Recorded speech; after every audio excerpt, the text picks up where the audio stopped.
D'abord, on est dans le cadre d'une visite communale. Ça consiste à aller à la rencontre du maire et des élus pour faire le point sur les différents projets de la commune, parce que bon, on peut traiter ces dossiers depuis Basse-Terre, mais il n'y a pas de secret.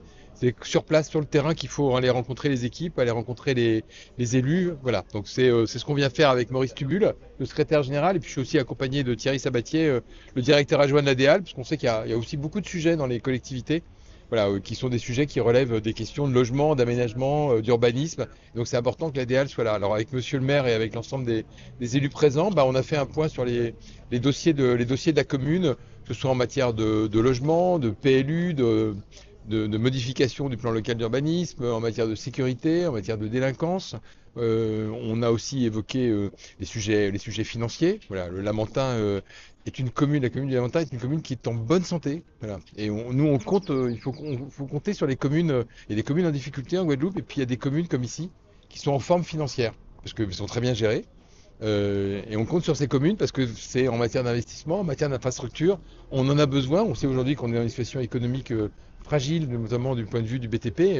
Il faut qu'on s'appuie sur des communes qui ont des projets d'urbanisme, des projets d'aménagement, des projets de construction, voilà, pour effectivement soutenir l'activité. Nous avons discuté longuement de ces projets à venir. Donc nous allons faire visuellement un bilan des réalisations et nous projeter bien sûr sur l'avenir par rapport au fait qu'il faut continuer à investir. Continuer à investir parce que vous connaissez la difficulté qu'il y a pour l'emploi public en Guadeloupe. Vous avez entendu les employés du BTP qui étaient dans la rue dernièrement.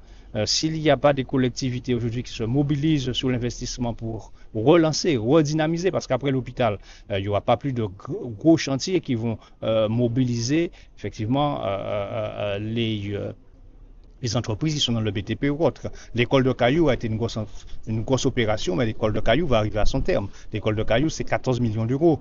C'est beaucoup d'entreprises, beaucoup de salariés, voilà. Mais ça va arriver à son terme. Donc, il faut repartir sur des gros chantiers. Donc, les gros chantiers, ça va être Aliture, ça va être le parc de la Verdure, ça va être Blachon, ça va être la deuxième phase de Ravenshaw.